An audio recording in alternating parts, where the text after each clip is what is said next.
check this out.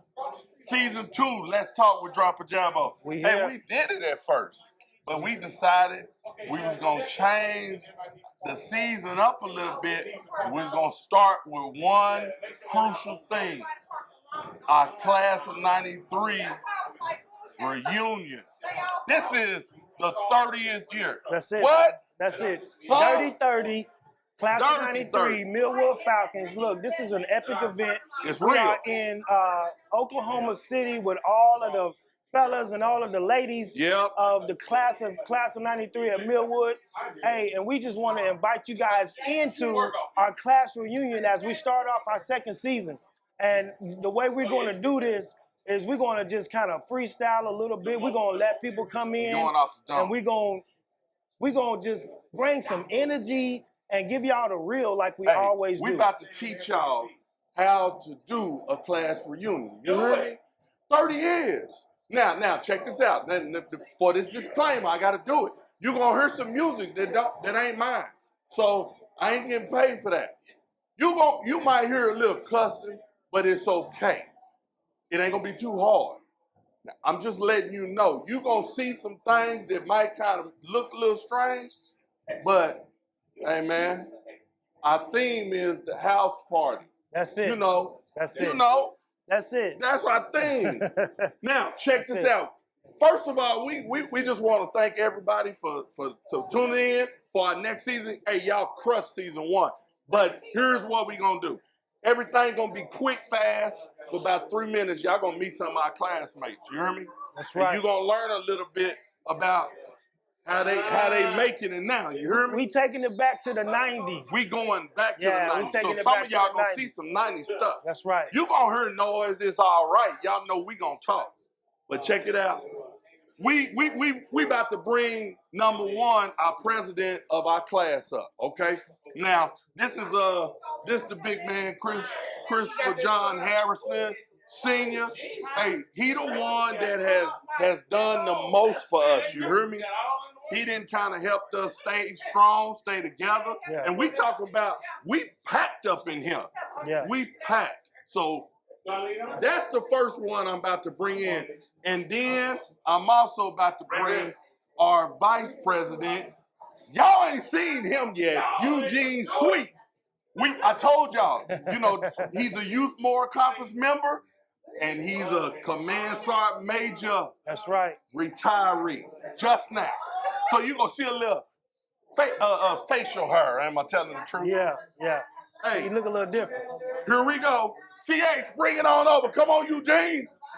Hey, sometimes you're going to hear me call him June because that's just what we say. Hey, it's raw. It's raw. It's raw. No, they didn't. No, they didn't. Y'all ain't gonna do it. Y'all ain't gonna do it. Y'all ain't gonna do it. You wasn't ready? Hey, man. Hey, see, we don't care. We don't care. We don't care about none of that stuff. You come over here, June. Now, check this out. That's CH. That's Chris Harrison. Y'all done met him before. But see, this the one y'all ain't seen yet. Y'all done heard us talk about him. Youth More Accomplished member. Yeah, this that bad boy, that Command Sergeant Major Eugene Sweet. Hey, it's on. Now, here we go, Chris. Check it out. What's making this 30th year reunion so special than anything else? I think we talked about it earlier. Yes. Tell the people what's happening. What's called continuity. If we're able to sit across from anybody in our class. If I'm sitting across from Ed or I'm sitting across from Jamaica, if I'm sitting to you, that'll work. Yeah, you got it. I don't need it no more. So you gonna get all that when you. So continuity is what we talked about earlier today. If I'm sitting across from Jabbo, I'm sitting across from Ed, or I'm sitting across from Jamaica or Violet, Jolinda, our conversations are gonna be great. Yeah. Because I want to say we've been together practically our whole lives, but we really have been together our whole lives. Yeah. So love is love.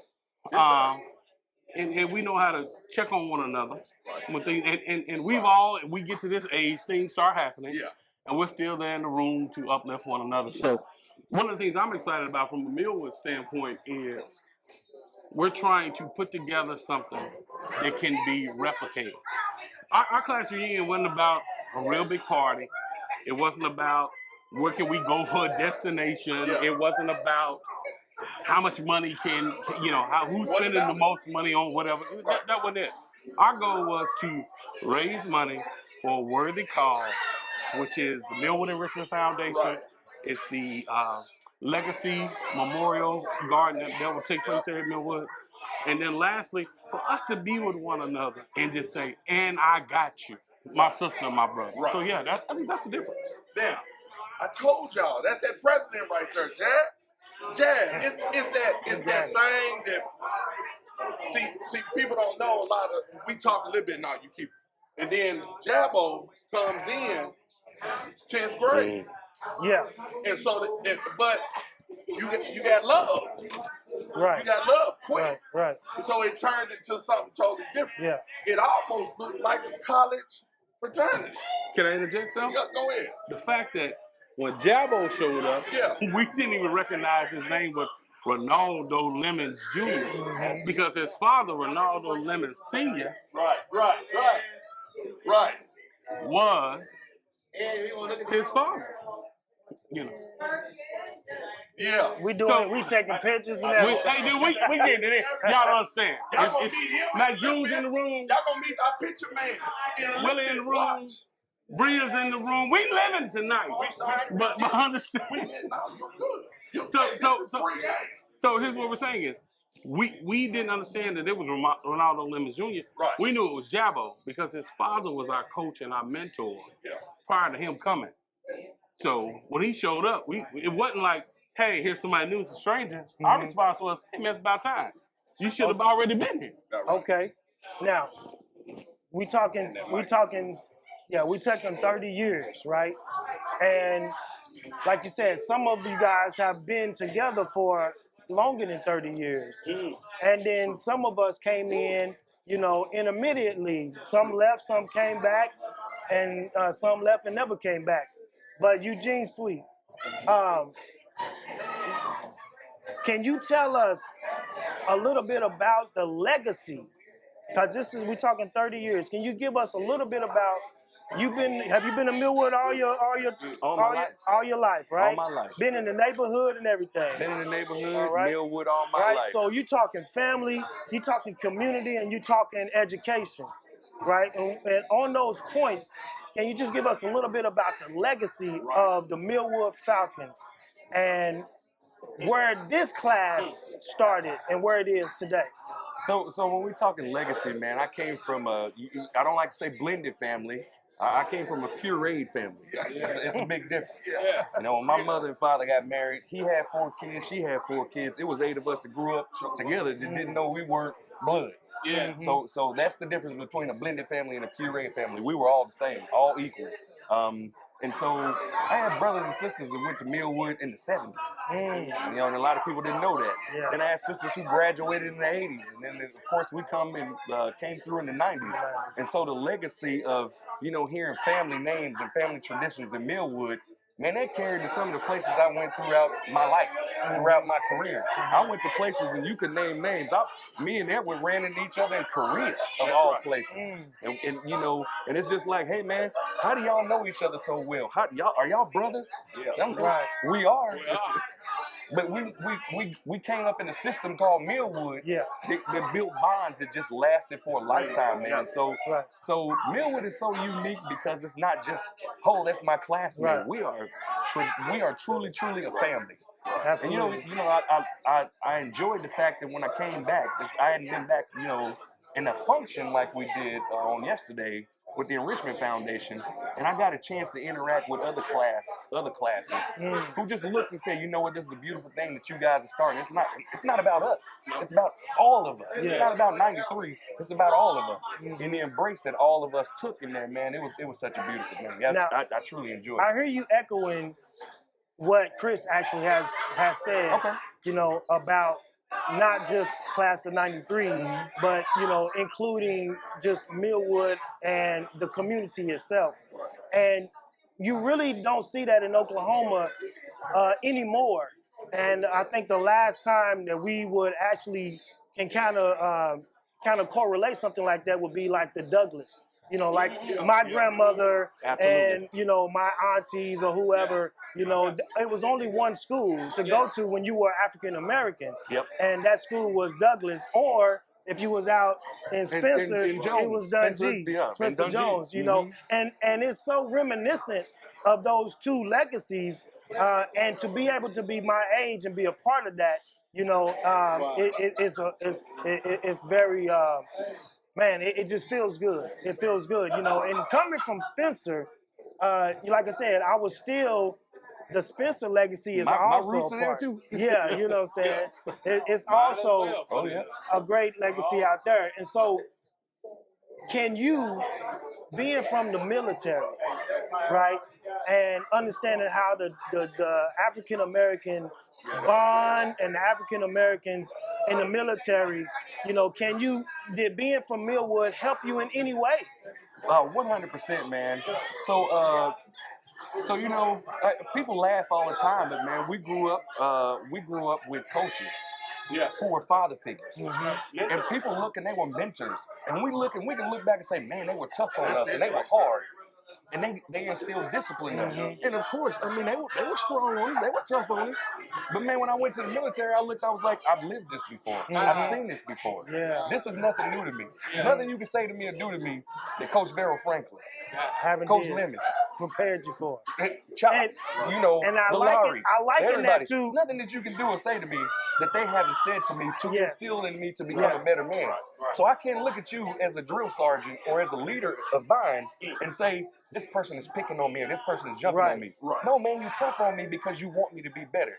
I already had that instilled in me from pre-K coming on up through the system, and man. One last thing. It was great. One last thing, and it won't take that long, because that also, you went to the military, but we went to an HBCU. Yes. And that carried to that HBCU where you had African-American men who cared about you and who were tough on you because they loved you. And I think that's the legacy. Those are the shoulders that we stand on. It's not just 30 years, it's just 93. It's because we stand on the shoulders of giants, of African-American men who came in and cared for other young brothers and made and pulled them up when they were down, and they even pushed you down to humble you at times as well. That's right. All right, now check this out. I'm gonna give you this for you. We're gonna end it with our president letting us know his last spiel, because we just to go to another segment of the same show. Go ahead, Mr. Bringing in some beautiful people. Fantastic, man. Again, Again, 93. it's funny that you said 93, man. So if you're in 1993, that means you got to school in 1980. So the thing that is so great and so positive that we can continue with right now is that we all have a very similar story. So at this point, man, I got something that all y'all can enjoy. If you know it, you know it. Ready. It works for me, man. Hey, that's it. We'll be right back in just a minute. Yo, baby pop. Hey. Yeah, you come and give me a kiss. Better make it fast, or else I'm gonna get kissed. Can't you see? Feel the music pumping hard like I wish you would. Now push it. Yeah. Push it good. Hey, they don't even know it. We got that. Segment 2, we just got that. That's it. That was on camera. Nice. Hey, check this out. Now, I'm going to teach y'all something just real quick about Class of 93. All right? We kind of grew up as the third class. We was the class. Yeah, that's the truth. You talking about the top 1% here? I ain't talking about this yet. Oh, I'm just telling you the truth. I got to tell the people the truth. Okay. We was the third class. Okay. We got in trouble for shaking things in the cafeteria, and we got in trouble for that. Hey, we tore up the school sometimes. But every once in a while, you're going to have some good classmates that kind of come through, change everything. Yeah. They ain't just going to come in and follow along and try to be the same type of thug. Nope. What they did is they changed the game up. And now a bunch of us, class of 93, are really changed. Even though, we're going to have our issues. I'm not saying you ain't going to have problems, okay? Especially y'all youngsters out there at these schools. yeah, you're gonna have some problems. But on this show, we teaching you how to get up. You can't just sit there. You can't just think that we just bad. We can't do nothing. No, you got to do something. Now, I'm about to introduce you to 3 ladies, women that really helped our class. Now, they were like I know you seen our president. I don't call him our president. Technically, I call this lady right here our president, Shadina. She don't play around. We get it all. We do everything. She do it the right way. She gonna make sure it's done. She might not want to do it, but she still does it. And then she got her sidekick, Sharifa. And then they make sure that they do it. And yes, valedictorian, salutatory. And then you had another one right here. Matter of fact, hey, hold on. Ain't this the superintendent's cabinet right here? Come on. That's it right Superintendent's cabinet right here. This is it. Huh? This Is this the straight A club I'm or talking what? about straight A club. Can we climb? Let's appreciate that. Am I wrong? That's important. That's what we are. And what question number 1 is, Okay. you know, especially for all of them, but for the president, you know, Shadina first. Yes. The first question is really, okay, Shadina, you grew up with all these thugs. You know, you grew up. I mean, we like it. We cool. I knew everybody was thugs. We was thugs. I mean, you got half the 92 class that went your class. I'm one of them. Okay. I mean, just a piece. What's the question? Here's the question. What's the question? How in the world did you not get caught up and then say, I'm just going to fail, I'm going to struggle? How did you, because not everybody can just get up and do it. Well, first of all, Go. I never saw you guys as thugs. Never. Because we grew up together. And so I knew you before you thought you was a thug. There you go. We was all together. And so for me, it was not that at all. But I'm very competitive. This is, you know, my support system at home.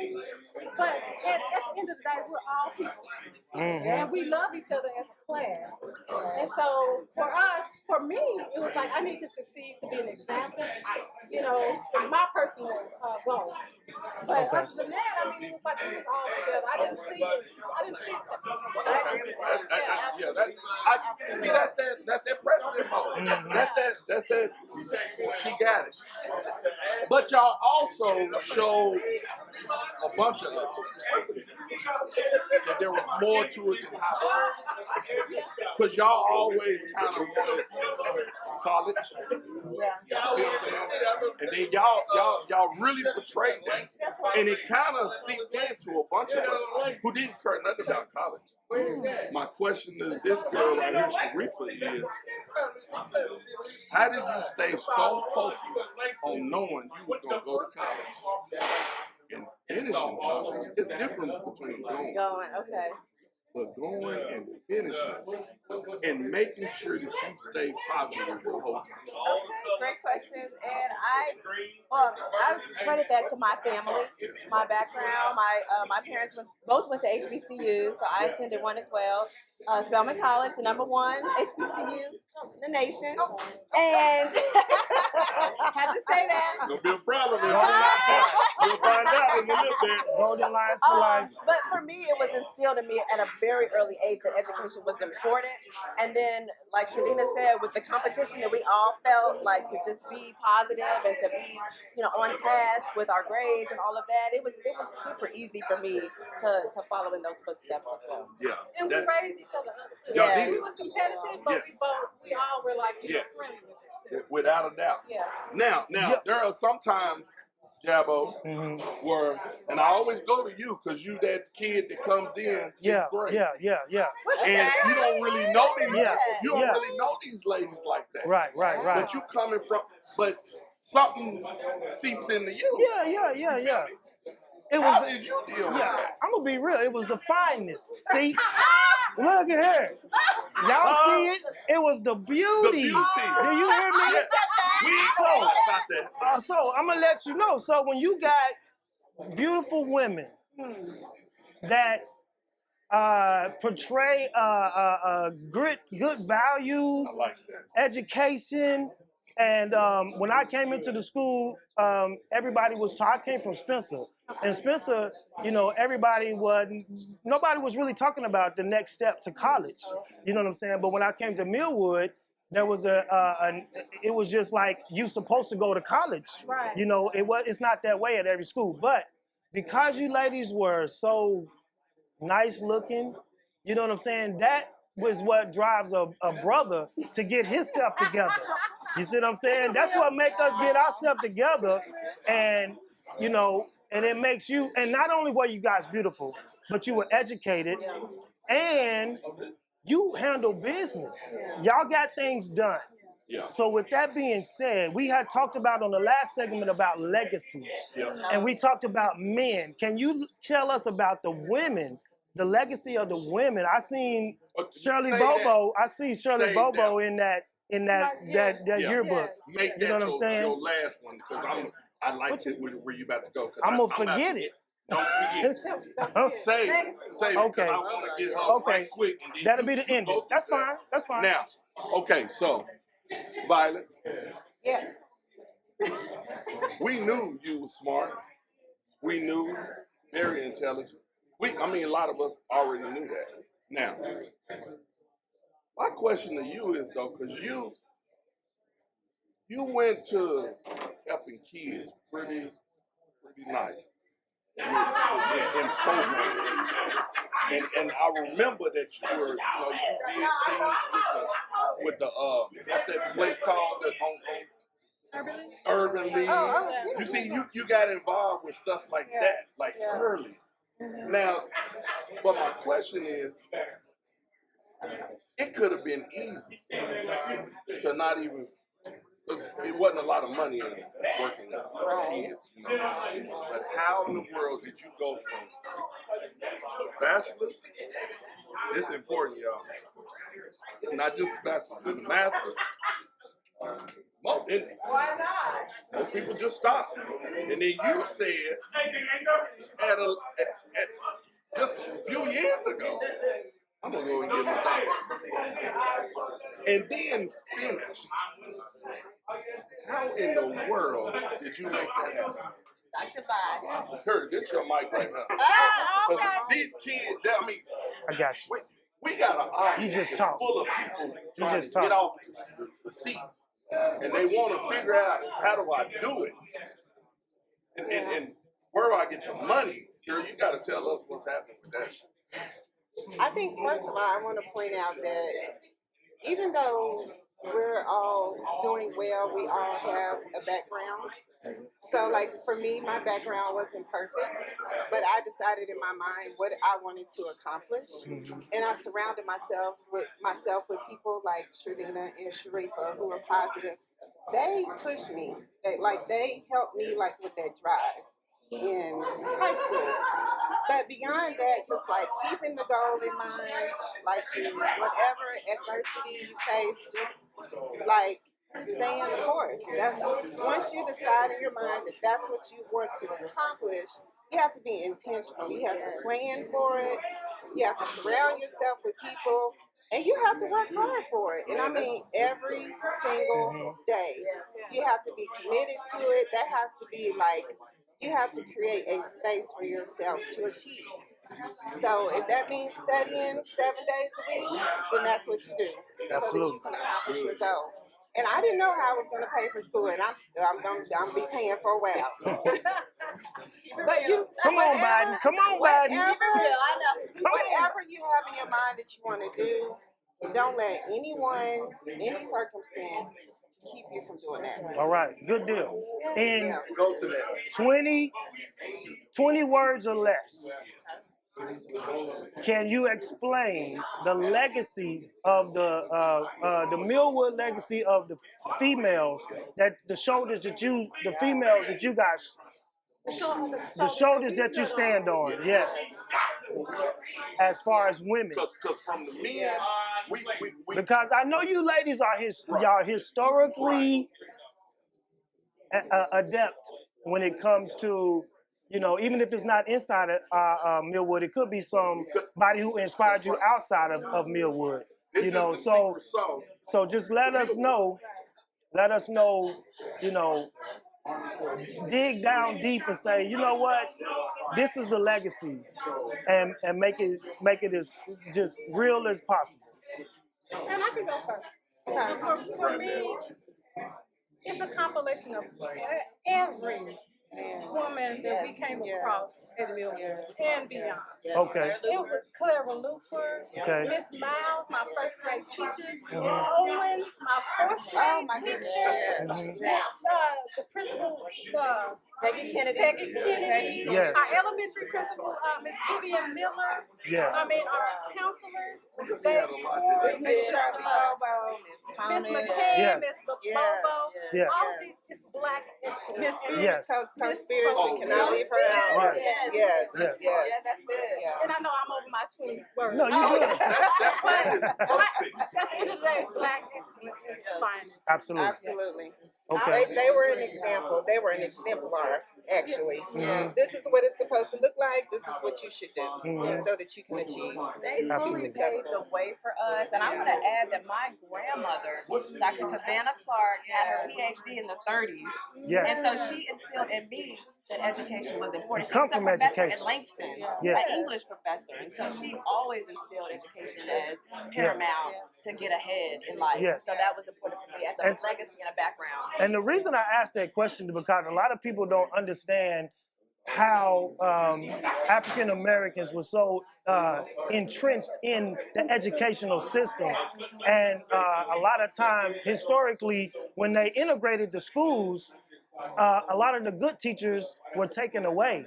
But somehow, Millwood was able to continue to keep that in that community, and it was such a beautiful thing. So we thank you, ladies, for your history. We thank you, ladies, for your beauty and your acumen, and we appreciate you, ladies, for giving us your time. Thank you. We're All on right. Pepper tonight. Yeah. We're going to push you one more time.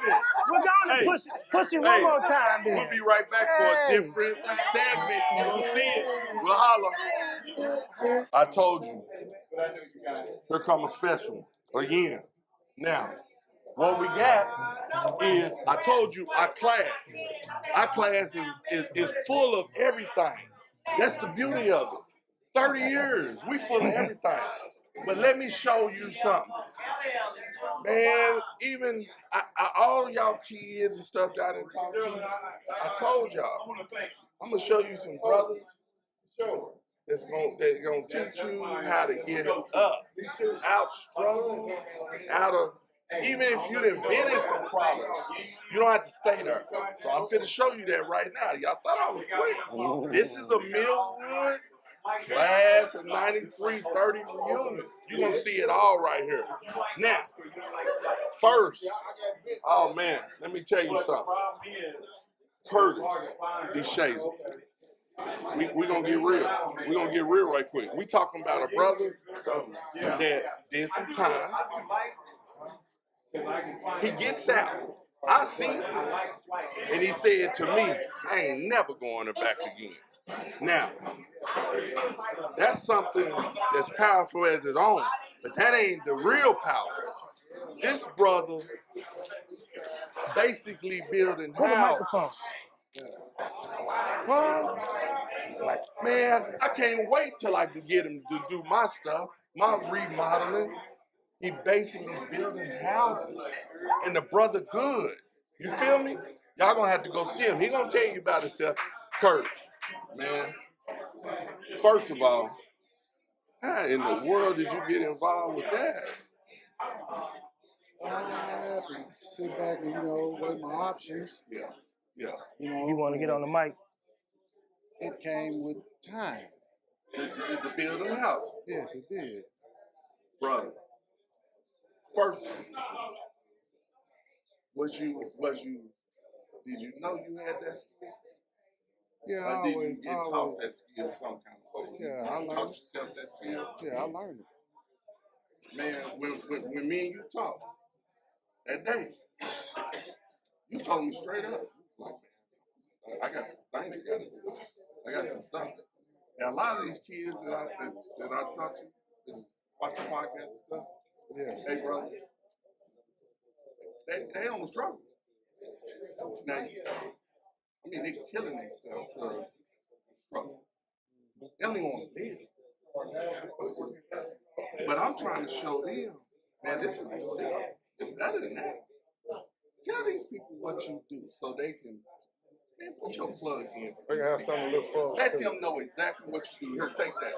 Well, Let them first know. off, Put it up there by you now. Yeah, you gotta let go of all the bad things from the beginning. Okay. That's what you gotta do. And pretty much let a lot of things go so you can step forward and get involved with some positive activities. You gotta let all the negativity go. And then you need prayer. You also need that. I don't know, really. I put it It like ain't that this. hard. Hold up. I mean- Hold up. Let's It put it ain't like that this, hard. Big Kurt. Let's say we all might have got into something as young kids. You know what I'm saying? We all might have got into a little something. But what we trying to get is for you to bring it out and say, okay, young fellas, even adults, you know what I'm saying? All right, don't count nobody out. I didn't count myself out. Don't count No, yourself you can't out. never count yourself But out. you had some struggles. And you tell us about the struggles from being just around, you know what I'm saying, what you was around that might have led you into, you know, maybe getting into some trouble. And once you got into trouble, how did you get out of that trouble? Mentally, your mentality. Well, trouble led me to where I'm at today. Okay. Without That's the a good trouble, story. you wouldn't even be as successful Right. as you I are probably today. wouldn't have never straightened my life Amen. up. Right. I might would have been dead, you know. I don't know where it was gonna go, but when I went to jail, just the activities and the way they live in there, it made me change my whole life around. Because that's not. Because it was fun. It was nice and fun in there, right? Oh no. It wasn't fun. No, It it was was never. Ain't nothing fun about it. Well, that's what I'm saying. Yeah, That's no. what I'm saying. See, it's sometimes like Frederick Douglass say, without struggle, there is no progress. You know what I'm saying? And so we talked about the young ladies in a couple of segments who, you know, they had a pretty sheltered life or whatever. They had good role models and all of that stuff. You know, what kind of things did you have to interact with coming up as a young kid? Did you have good role models and you just decided to go on your own and do your own thing? Or was it some other role models around you or things around you that caused you to probably get caught up a little bit? Well, you know, back in my days, gangbanging, it started out as a fad. That's what I'm talking about. Let's You know, go. so- Let's talk about the 90s. I just got deeper and deeper involved into Yeah, the there you fad go. until where it was an everyday action. Yeah, But after doing time yeah. and weighing my options, losing my mama, losing my daddy, you know, I had to change it up. Absolutely. Mac June, you grew up in the 90s just like this man grew up in the 90s. And this fad that he's talking about, did you happen to get caught up at all in the fad? Well, for me, it wasn't too much a fad. You know, I came to Oklahoma from California. Come on with it. And coming up to California in '89, with the movie's Colors coming out, Yeah. they already let everybody know that for some of us, it was a way of life. Mm-hmm. And, you know, I wasn't a part of it. I was 13 years old. Yeah. But having two older brothers, you know, that was really active in Los Angeles, you know, that's all I knew is what they bragged about. Yeah, yeah. And then right at the time when it was really getting where I was in Fresno, where it got to where the gangs came to Fresno and they was really active, Right. Mom's was like, hey, I'm from Oklahoma. I'm taking you home. Because you're not going to grow up like your brothers. Okay. And then I moved here in Oklahoma in 1989, in April. About 2 weeks after Colors came out. Okay. So I had no idea that really that gangs existed in Oklahoma. And then I got here, and I came to Millwood, and I met Bass, One Eye, and Kurt Dog, and I said, oh my, this is real. Okay. But I had an idea what was going on as far as the game culture. Right. But, you know, it wasn't really something I really desired to be a part of because, you know, my brothers did everything to try to keep me out of it. Gotcha. But, you know, what they consider a fad, yeah, it was a way of life, but it wasn't so much red or blue gang banging. Mm-hmm. It was neighborhoods. It was protecting your community. Right. Everybody that bangs a neighborhood or bangs a community or gang bang at that time, they rep a community. Even though it's a neighborhood, but you can say, hey, they from Carroll Village because they claim a certain gang. Because you're saying saying a very important thing. I'm gonna get to Bass real quick. Yes, sir. Bass, because what I hear him saying is this theme has been going on, legacy and love. And we can see legacy and love in coaches. We can see legacy and love in the women that we did in the last section, but we also see a legacy and love, what these fellas are talking about, in the gang culture and protecting your neighborhood. Is that something that you think that pulled you in? Hold on. Did it pull you in or did it not pull you in? I got pulled in. I got sucked into it because I came from a good family. My mom and dad are still together 57, 58 years later. Come on with it, man. I came from a good family. But that's what I'm talking about. The things that was going on, we see the TV. That's what messed things up today. But the gangs, movies, colors and stuff. Yeah. It looked fun. It looked fun, so that's what got me. I like to have fun. Yeah. It looked fun, but you a fun dude. Yeah, but to get to the point too where it wasn't about having fun because it was serious. It was a way of life. It was the culture. Even today, it's like they just took it to another level. But the kids right now today are actually just killing each other over nothing. Yeah. When we was doing it, we had like respect. We're not gonna shoot nobody in front of their mama and grandma. And it's different. It's different, and it's sad that it's different, you know. But no, it was just, man, sometimes it depends on how you was brought up and where you come from. But just being there, I know that you came to the point where people from other neighborhoods came to the neighborhood that we hung out and lived in. Right. And they caused commotion within our neighborhood. Whether you liked it or not. Whether you liked it or not, they was coming to the neighborhood. I just trying to say that's when it got serious because you can't come to this neighborhood and act like that. Right. We are protecting our neighborhood.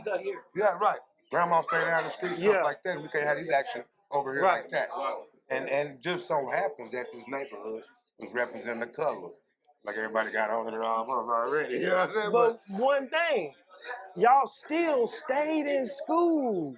Y'all still got pretty good grades and graduated. Because even in them days, mom and daddy was still getting it to us. Yeah. Nowadays, you don't find parents being parents. They more busy trying to gang bang with the kids or be the kids' friends. You know what I'm saying? They want to get down with the kids is doing. Trying to keep their youth or whatever they doing. But at some point, you got to recognize what's really worth it. Like steady out there in the streets, or you got a family, you got a life, and you only got one of them. So it's best to protect that, you know. And if it takes to teach somebody else to do what's right, that's what it's about, you know. It's on you, Ed. Protect the community. I can't even, man, that was deep. I'm gonna tell y'all, man, it's gonna change hundreds of kids. It's gonna change hundreds of all kind of people. Now, here's what I know happens in the schools. And I want y'all to just take your little, you know, just think about this and just take about 20 seconds and tell us what can the schools do now differently that they didn't do this back then, which they probably should have went through this. But what can the schools do different? Yeah, but I'm going to tell you exactly what the thing is. How can when you have a kid who already gets labeled, you know what I'm saying? As what? They don't even know they ain't even met you yet. What they labeled as, though? That's the bad kid. Okay. You feel me? Bring it out. Now, how in the world? What in the world? Because it's wrong. It's just totally wrong. You know, Curtis could tell y'all, shoot, I got labeled. You know what I'm saying? Yeah. You know, talked about it. I got labeled. But here's my question for y'all. What do the schools need to do? I got a good one for that. To help stop this doggone labeling kids? Because in my experience, it kind of made me say, well, shoot, if you want me to act like that, then I might as well act like that. You see what I'm saying? You already convinced them. When I flunked 6th grade, Curtis could tell y'all, I was bad. it wasn't no good kids. I mean, I was a good kid, but shoot, my teacher thought I was bad, so I gave up bad in my mind. Huh? You right there. You see what I'm saying? If you that's what you want me to be? All right, I'm gonna be that. Did it not? Yeah. Now, what can teachers Yeah. what can teachers do right now? Yeah, they have to get the parents involved. They have to get the parents involved because there's too many disrespectful kids. You can't, if they can get the parents involved, they can bring back the SWAT. That's what got us in line. You know what I'm saying? Right. But they gotta have support of the parents. Everybody in this room. They have right. We all good in the business because we got SWATs back in the day. So they take that away and the parents stop being involved. It's sad, man. It's really sad. You know, because they just got access to weapons and don't know how to use them. And now, what you thinking, Curtis? I'm thinking, because me and you it starts with the teachers. They gotta go. The parents. It starts with the parents, but the teachers also gotta understand that they're not just dealing with one attitude. You got a lot of different attitudes, and you gotta know how to approach them. Because it's gonna be destruction. That's it. I like that. What you think? Well, I'm piggyback off Uncle Base right there because it does come down to the parents. Right. It comes down really to discipline. And it comes down to respect. When the child respects their parents because their parents is disciplining them, then another person can discipline them. And they don't have to be corporal punishment. Right. But they understand when somebody say, I need you to sit down and be quiet. And that's what it takes. But if they're not getting it, if their parent can't tell you to sit down and be quiet, you're not going to expect the teacher to do it. And if a parent ain't getting a hold to a child, you know, then you can't expect the teacher to get a hold to a child. But sometimes it took that the fear of, you know what, somebody just might get a hold to my behind for me to do right. Like I said, there's 35 people in this room, and I got SWATs with 33 of them. Right. Just for talking in class. Let alone the stuff we did outside the school. Right. Tell me this. Yes. And what? Because that's good. We about to end in this segment right quick. Yes, sir. But check this out. What you do now? I do now? That makes you happy. Okay. And put money in your pocket. Let's just say that people need to know if y'all need it. Call me. Class of 93. So I mean, I came out of high school in 93. Did a little time in the military. And then I went to the hospital and I retired from the healthcare field for 21 years. And now I'm back in school doing cinematography at Metro Tech. And right now I get paid to go out and take photos and take pictures. And eventually the end goal is to shoot a film, possibly telling some of these guys' stories. Man, see, that's what I'm talking about. And that's where we at this point. And we talking about that. Life is good. Man, appreciate you. What you got going on right now that I got you. Especially kids they need to know. I mean, I went to a Votek, to a little college and got a associate's degree in heating and HVAC. But like they say though, you can go to school for something and that's not really what you want to end up doing. And that's what happened. I went to school. I got HVAC skills out the roof. Buddy. If you need me, call my son did it. My son did it. But I do building maintenance stuff. That's what I do for make my living doing building and maintenance. that's what he do that too. Homes, home repair, whatever. Anything fixed, needs repaired, I get there and that's how I feed my family. You know? Absolutely. And it was just like, keep going out here getting in trouble or go over there and learn something I can eat off of. Do you got any contact if somebody want to contact you for work? Man, I'm on Facebook, Uncle Base. Bingo. All right, that'll work. That'll work. How can they reach you, man? Because we got to get. What do you? I need to get you on my floor. I need to be able to The Shades of Talent Flooring. Say that again. The Shades of Talent Flooring. Right. LLC. Yeah, That's how you get in touch man. with me. If you need a job, come mess with me. Man. Hey, you only if you got the work, that make you what? If you got it. I'll get you out the street. That make you the boss. Hey, We talking to bosses over we here, gonna check baby. y'all later. It's boss. We'll have another segment in Boss, just a minute. baby, Just boss, wait it out. baby. Love it. One more thing. You still recording? Yeah. I'm still recording this. And you can find me and my brother, You Got One Eye, on Pirate Ship Radio, Power 103.5 every Saturday night from 6 to 10. Coming up next. He's coming up next, but you can see all our interviews, Waka Flocka, Concert with Too Short, on Mac June TV. Mac June TV. MACKJUNE TV on all social media platforms. Yeah. Mac June, the brand. Hey, we Let's go. We have love. Good look.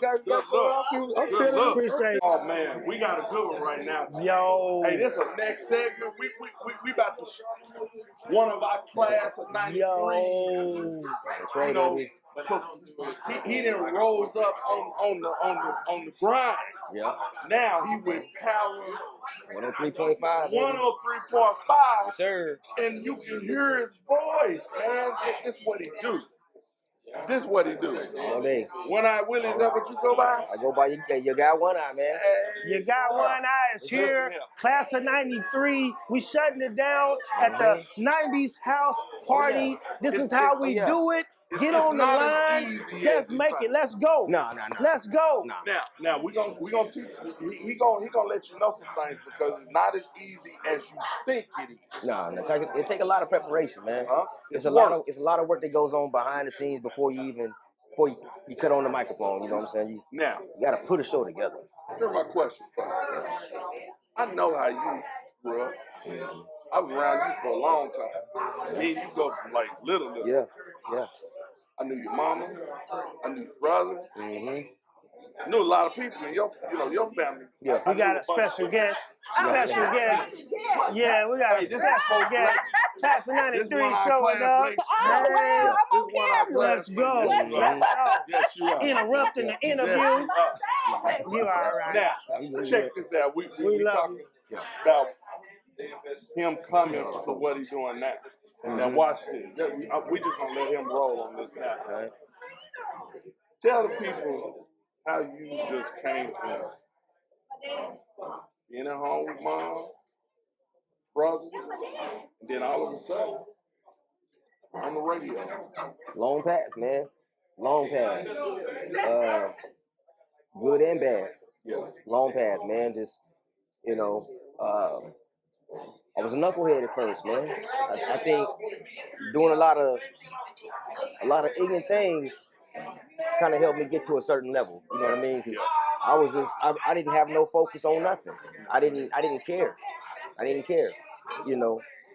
then things started happening all the way around me. People started, going to jail, getting killed. It was wild. And I left, man. I went to the military, man. I left. That's right. I went to the military, man. Got out of there. What branch? I went to the Navy. Okay. The Navy. Yeah. So, and that was a whole other story. That kind of changed the whole game. That changed everything. It opened my eyes, man. Because now I'm over here. Now I'm overseas, looking at a whole bunch of different things, and those wars. It was a whole different kind of war. It ain't no joke. It ain't no joke. People think it ain't no joke.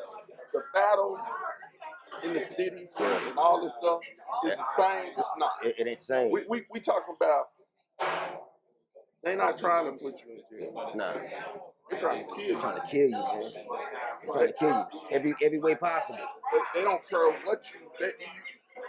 It's a facade when they talk about the white flag being. Oh yeah. No, don't care about that white flag. Yeah. I'm about to put you down. Yeah. You gotta die. Yeah. And so now, you go through all that. How the world did you? I mean, could me and Jabbo start listening with it? Like, is that it? Yeah. On the radio? Yeah. It came from a long way, man. Now, is there something you have to? Like, did you have to go do some training and stuff? I went through a lot of school, man. After I got out the military, I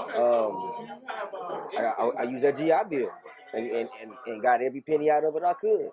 I went to American Broadcasting School. Then I went to UCO and got a broadcast journalism degree. You know what I'm saying? So that helped me out a lot as well. Doing things, just getting that paperwork, right? So that because I knew I was gonna get there, but I had to get that paperwork so that when I did get there, I wouldn't just be limited to a radio DJ. You know what I'm saying? So that makes sense. It's more than that because radio DJs come a dime a dozen, man. Now, how do you use your journalism skills in a hip hop environment? Well, you gotta write a show. You gotta put a show together. So it's scripted. I mean, it's not like everything we saying is scripted. You know what I'm saying? But you know, it's this, that. It's a format. Okay. You know what I mean? You can't just go on the radio or go on national TV just winging it. Gotcha. You got to have something together. It's entertainment.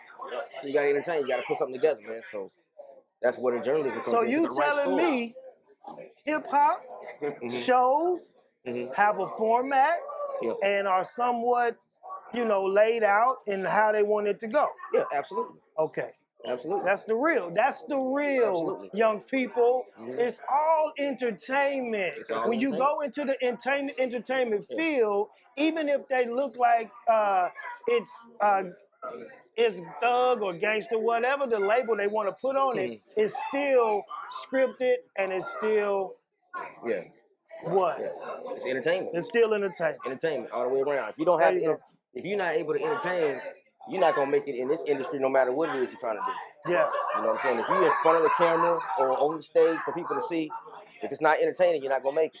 So you gotta put something together. I always wanted to ask radio host this question, okay? Do you look at it? No.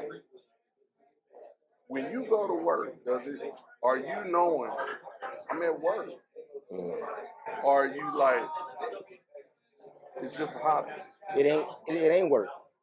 It ain't work to me. It's something you love to do. I'm doing what I do at home anyway. Oh, gotcha. I got a studio at home. I'm doing the same thing. I'm making commercials at home. I'm producing stuff at home. When I go there, I get paid to do it. When I get home, I'm doing it for myself. Now let me explain something to the people.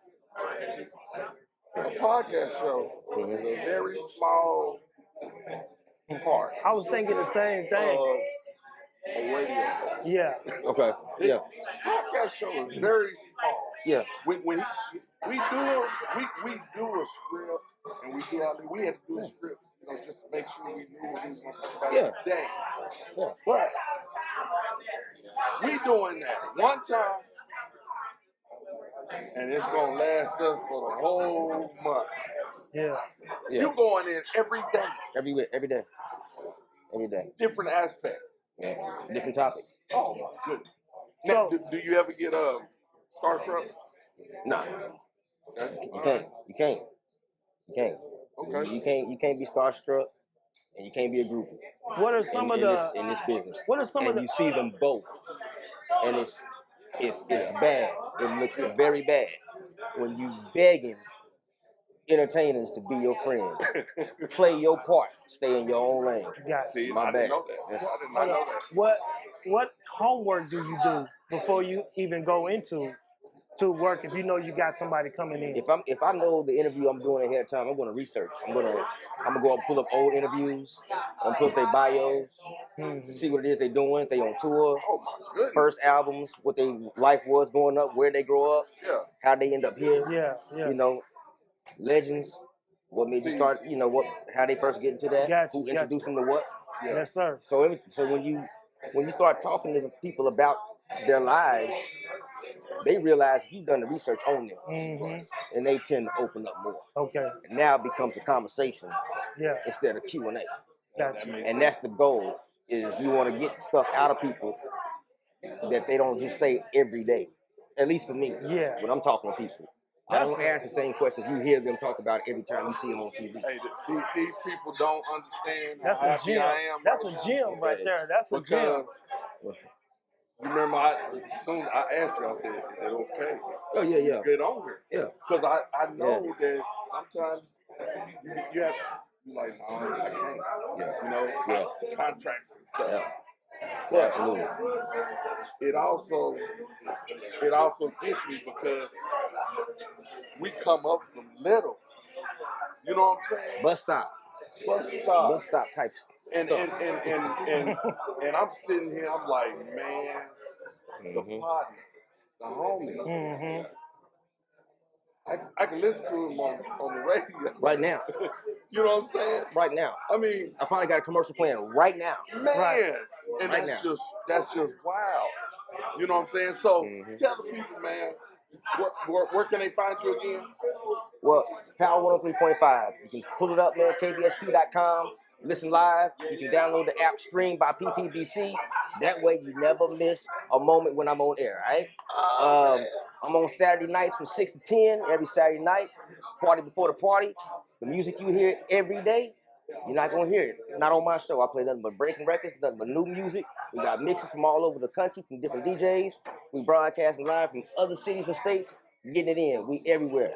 Mac June, all the visuals, all the interviews we got. Mac June TV, the YouTube channel, Perfect right? time. Social media comes around, at your guy One Eye on all social media platforms. Check out what I got going on. It's more than just entertainment. I mean, it's more than just interviews and radio, all that kind of stuff. We get wild, we get ignorant, we do crazy stuff, we have fun. Holla at your man. We got One Eye. Can't see me, partner. Can we do one more? Can we do one more? Can we do more? This is quick. This is quick. Because you said we was talking about homework. And I listened to you last night, and you said something. You told me that you wanted to be heard in every city in the United States, or even around the world, if possible. Your voice is going to be on something. Where did that come from?